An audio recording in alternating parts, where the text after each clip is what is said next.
Hi, this is Drew Horton, Enology Specialist for the University of Minnesota's Grape Breeding and Enology Project, and this is Vineyard Sampling for Fruit Quality and Maturity, Part 2, in the Lab. In this section, you will learn the basics of how to test wine grapes for Brix, pH, and total acidity. Whether you've chosen to sample berries or whole clusters, the first thing to do is to separate the juice from the sample. The grapes or clusters should be crushed, squeezed, or otherwise broken up or macerated.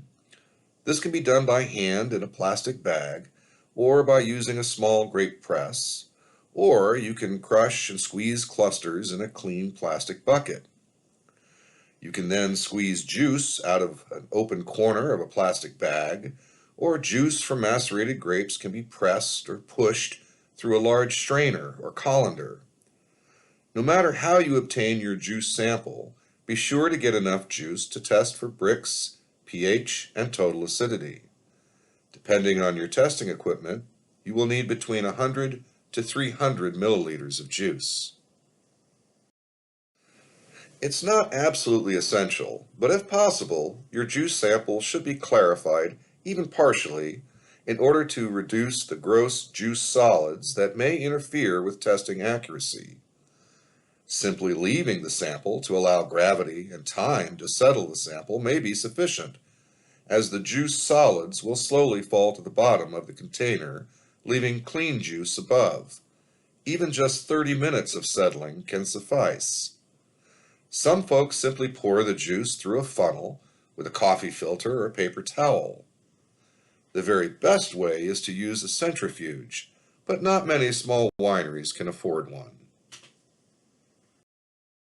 For winemaking, we're primarily interested in three juice analyses: Brix, pH, and total acidity. Brix is a measure of the amount of sugars in the juice. Brix is measured in degrees, and is also known as TSS, or total soluble solids. The amount of sugar in the juice can indicate what the potential alcohol of the wine will be after fermentation. pH is basically a measurement of the concentration of hydrogen ions in solution. Total acidity, or TA, is a measurement of the total amount of acids in the juice expressed as grams per liter, and is sometimes expressed as a percentage. In other words, 6.5 grams per liter would be 0.65% acidity. In the most basic terms, TA is an indicator of the total quantity of acids in the juice, and pH is an indicator of the quality of acids in the juice. Let's start with degrees Brix, the measurement of sugars. The amount of sugar in the juice will determine the amount of potential alcohol created during yeast fermentation. For most practical purposes, the Brix scale is a percentage scale. In other words, 22 degrees Brix means about 22% sugars in solution. There's a basic rule of thumb factor. That is, 1 degree of Brix equals about 0.56% alcohol. So a juice at 22 degrees Brix can yield about 12.3% alcohol. That is to say, 22 times 0.56 equals 12.3. Now this is not an exact formula. The composition of every juice sample is different, and different yeast strains can produce different amounts of alcohol per unit of sugar, but it does help in practical winemaking calculations. Analog refractometers are not temperature compensated, but you can use a correction table to adjust for sample temperature. Be aware that a warmer sample will give lower Brix readings.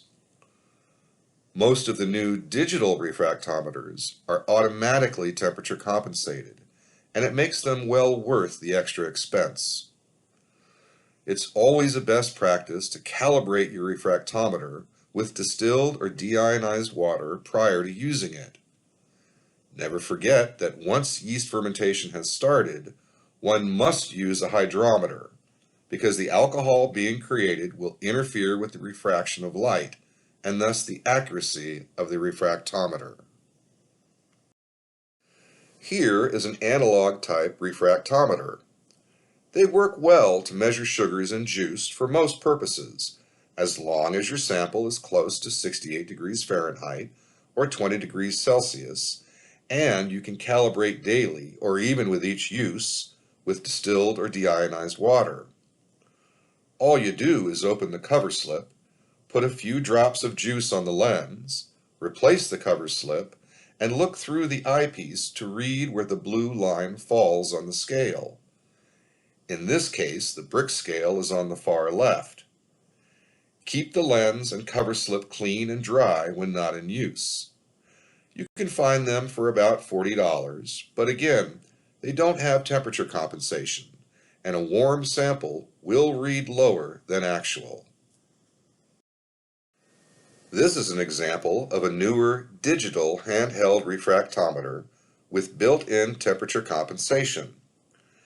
It also needs to be calibrated daily with distilled or deionized water and to be kept clean and dry when not in use. They are very accurate and easy to use and can be found from $200 and up depending on make and model and Brix range. Again, after water calibration, you dry the lens and place a few drops of juice in the lens well. Press start, and in a few seconds, the result appears on the screen. Though most often used as a tool to monitor fermentation of wine, hydrometers work very well on juice samples. Do keep in mind that brewers and most home winemakers use hydrometers to read specific gravity, whereas commercial winemakers use hydrometers scaled to read in degrees Brix. Remember that hydrometers are also affected by sample temperature, and most hydrometers are calibrated for use at 68 degrees Fahrenheit or 20 degrees Celsius. Best practice is to use a set of narrow range hydrometers. Here you can see a set of hydrometers from a wide scale 0 to 33 degrees Brix to the narrow range models, 16 to 24 degrees Brix, 8 to 16 degrees Brix, 0 to 8 degrees Brix, and a -5 +5 hydrometer used to test wines at the completion of yeast fermentation. Fill the hydrometer tube or column, or a plastic graduated cylinder, with clean juice. Then, carefully place the hydrometer in the juice. Be careful if you have too much juice, as it may overflow. Then, give the hydrometer a spin with your fingers. This will help eliminate the little bubbles in the juice that attach to the hydrometer and can help give a false reading. Once the hydrometer has stopped spinning, read it quickly so it does not begin to rise again due to the bubbles sticking to it. Read across the surface at the bottom of the meniscus to determine the Brix number. Remember to record and date your results. pH is really the key to winemaking. pH is important to color development and color retention in the wine. pH is important to the microbiological stability of the wine. It's important to the texture and mouthfeel of the wine. pH is important to the long-term ageability and development of the wine over time. pH is also important to the temperature stability of the wine. In general terms, the optimum range for wine is a pH between 3.1 and 3.7. Below 3.1, the wine may be thin, harsh, and overly tart or acidic, while above 3.7, the wine may be too soft, flabby, or lacking structure, and microbiologically unstable.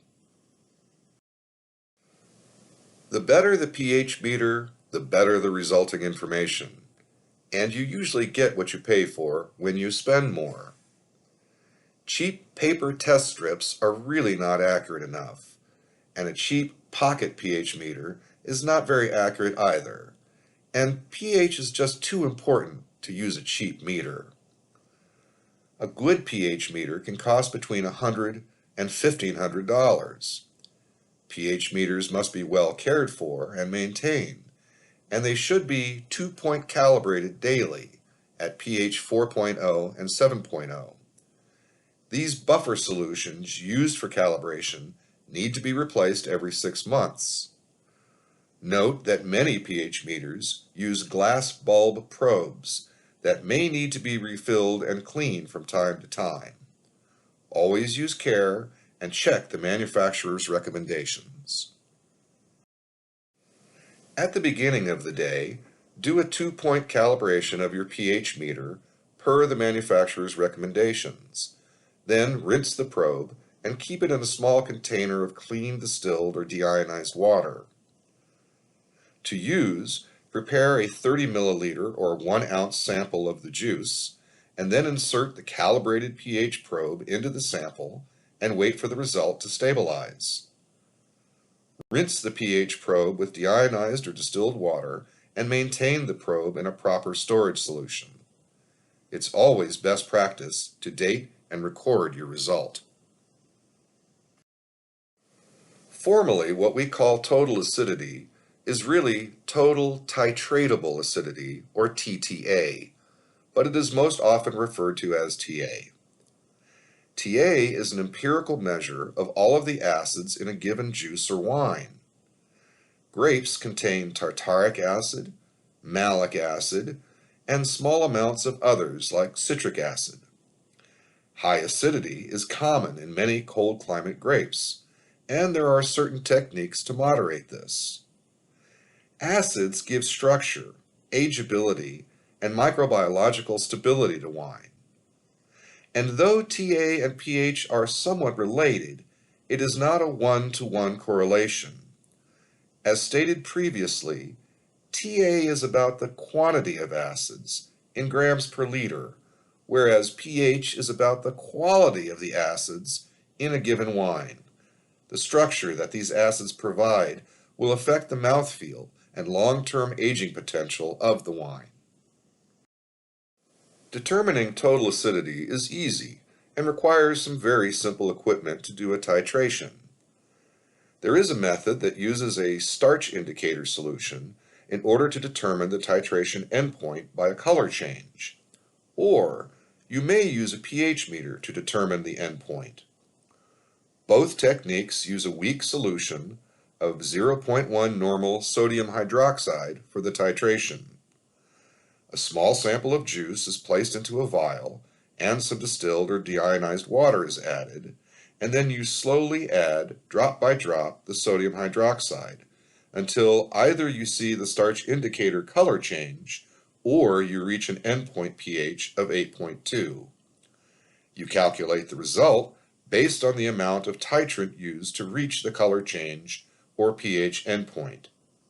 A simple TA titration kit can be bought for about $15. All of this sample collection and data analysis will be almost meaningless if you do not write down the date and the results. You can graph your data too. The above example is a graph of Brix readings decreasing as fermentation is proceeding. Thank you for watching these lessons on vineyard sampling and testing in the vineyard and in the lab. For more information, continue to the resources page of this module.